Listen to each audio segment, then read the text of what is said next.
सभी का आपके अपने YouTube चैनल स्टडी वाला पर। मेरा नाम चेतन राज से है। मैं आज आपको कक्षा 10 के इतिहास के चैप्टर 1 पार्ट 2 के बारे में बताऊंगा, जिसमें आज मैंने अति लघु प्रश्नों को रखा है। मैं पहले ही बहुविकल्पीय प्रश्नों पर वीडियो बना चुका हूँ, जिसकी प्लेलिस्ट बना दी है। आप वहां से जाके पढ़ सकते हैं। तो आइए अब अपनी कक्षा को शुरू करते हैं।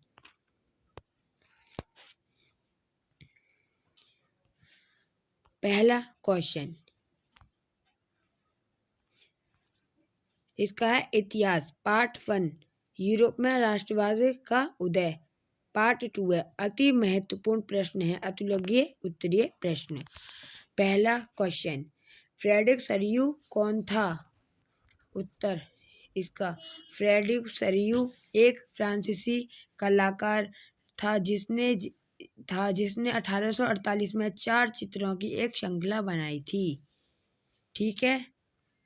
प्रश्न नंबर 2 कल्पनादर्श यूटोपिया का शाब्दिक अर्थ क्या है? उत्तर कल्पनादर्श इस यूटोपिया भी कहा जाता है इसमें ऐसे आदर्श समाज कल्पना की जाती है जिसका साकार होना लगभग असंभव होता है। प्रश्न नंबर 3 मारियान और जर्मेनिया कौन थे? जिस तरह उन्हें चित्रित किया गया उसका क्या महत्व था? उत्तर 19वीं शताब्दी में एकता के राष्ट्रीय प्रतीक की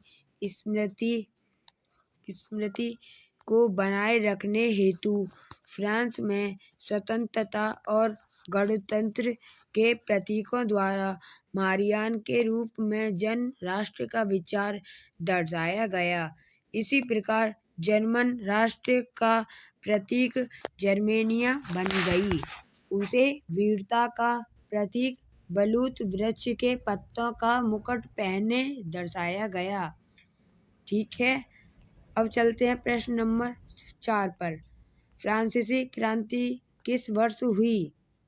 उत्तर फ्रांसीसी क्रांति 5 मई 1798 में हुई।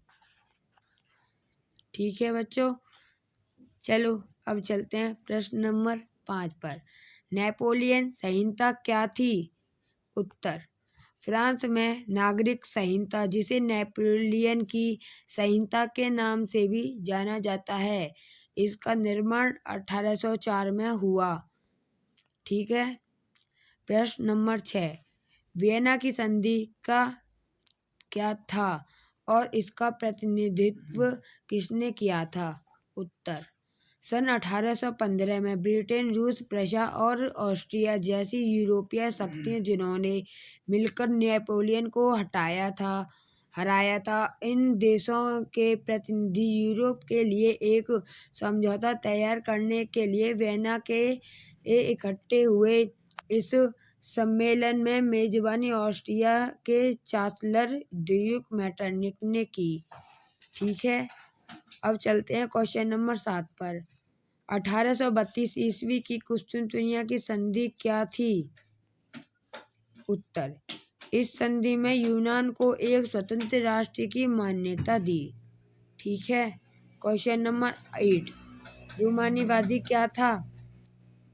उत्तर एक संस्कृति आंदोलन था जो एक विशेष प्रकार की राष्ट्रीय भावना का विकास करना चाहता था। ठीक है। प्रश्न नंबर 9 योहान गॉटफ्रीड कौन था? उत्तर यह प्रसिद्ध स्वच्छंदतावादी जर्मन दार्शनिकों में से एक था जिन्होंने यह दावा किया था कि वास्तविक जर्मन संस्कृति उसने आम निवासियों में ही खोजी जा सकती है। ठीक है। प्रश्न नंबर 10 उस प्रमुख मंत्री का नाम जो जर्मनी के एकीकरण का निर्माता था? उत्तर ओटो वान बिस्मार्क। ठीक है। अगला क्वेश्चन 11 1871 प्रश्न 1871 ईस्वी जर्मन का सम्राट किसे घोषित किया गया था? उत्तर, प्रशा के राजा जर्मनी का भी शासक घोषित हुआ। 18 जनवरी 1871 ईस्वी में विलियम प्रथम का राज्याभिषेक जर्मन के सम्राट के रूप में हुआ। अगला क्वेश्चन, प्रश्न 18, यंग इटली क्या था?